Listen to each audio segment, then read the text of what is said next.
ikibazo ni uvuga ngo ninde tugomba guha. Ni ikibazo cyiza cyane.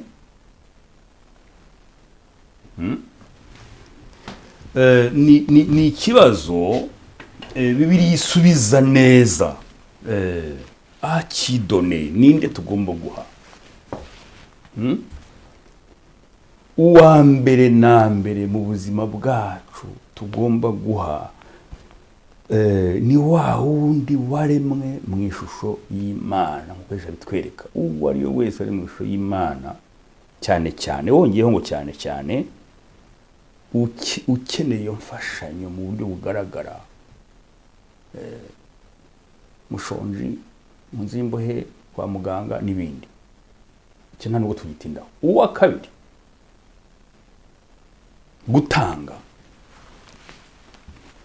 Yesu atwereka mwene so, ariko dufite umuryango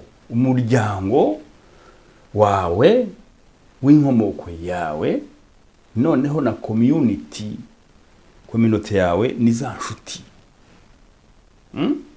Nyuma y'abo bandi hari umuryango. Mvuze umuryango, ni umuvandimwe, ni umwana, ni umubyeyi. Uwo muryango wawe wose, urwo ruhererekane ni umuryango. Ukongeramo n'inshuti zawe. Inshuti nirya ntigucure.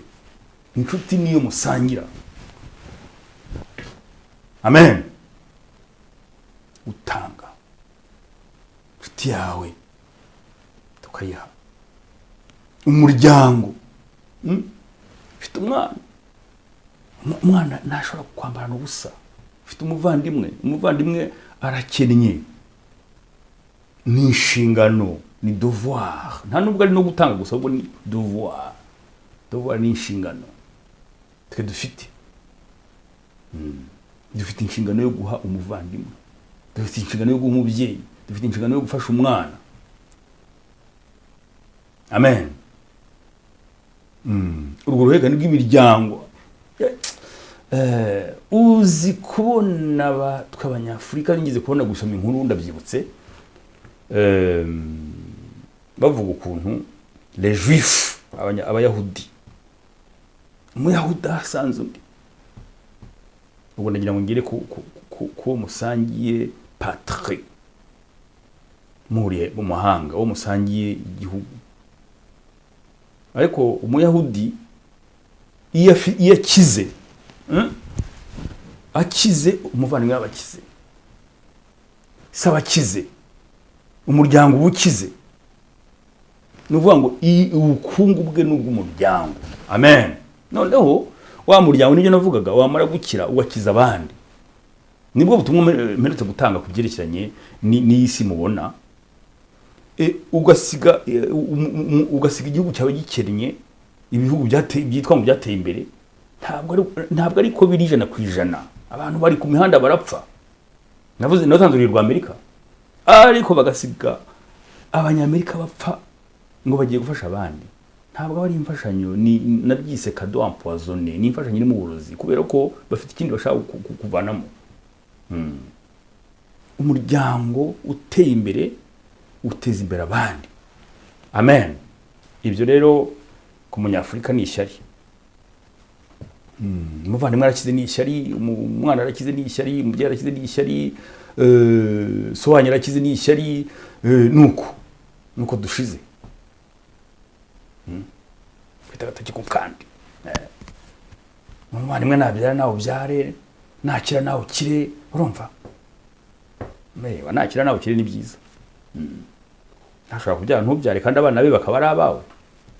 Amen. Niko biri se.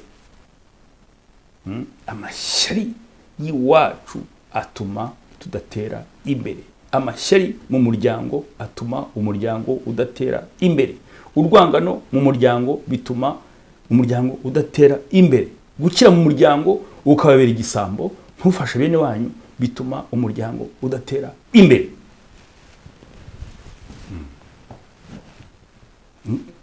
ubundi ni umurage.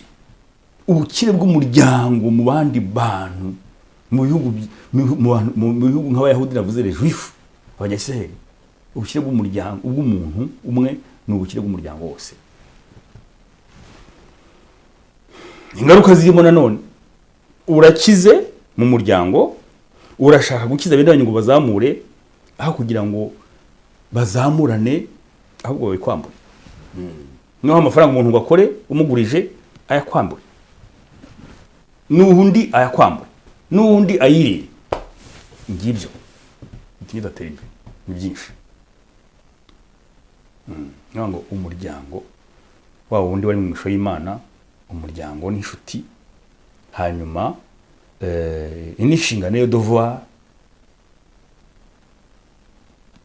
mwitorero. Mwitorero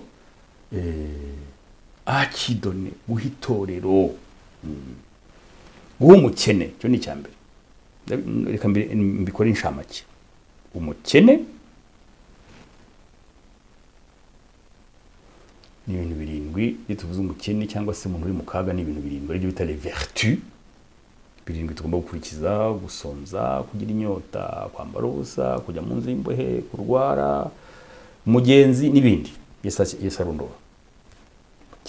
Uri mu kaga, umuryango n'inshuti, twongeyeho n'inshuti, umuryango n'inshuti, hanyuma itorero. Ubwo ntubirangije, ubundi ukavuga uti amen. Ntabwo rero mfata umwanya munini ku byerekeranye n'itorero, tuzabibona ubundi. Gutanga mu itorero, umuntu atanga ate mu itorero, asangira ate n'itorero, murahishiwe.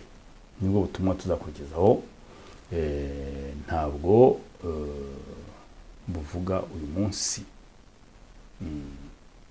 Hanyuma ubutumwa nimara gutambuka, hari agatekste gato kanditse mu Gifaransa k'umugabo w'umuhanga yaduhayemo inama, nzakabasomera ngasobanura mu Kinyarwanda mwumve uko n'abahanga nabo batugira inama mu byerekeranye no gutanga. Urakoze Mana rero kuko duhaye ijambo twatubyumvise, udufungura umutima ugira neza, udufungura umutima wo gufashanya, udufungura umutima wo gusangira kabisi n'agahiye, udufungura umutima mu bihugu byacu wo kubana neza, amahoro, wo gusangira byose na bose. Ntabwo ari ibintu bishoboka kuri bose, kubera ko ni impano turimo kureba. Izo mpano rero uzitere mu mitima ya benshi muri bene wacu, kandi ndabigushimiye ko unyumvise kandi ukaba mpaye rino jambo muri kano kanya. Urakoze Mana, mu izina rya Yesu, amen.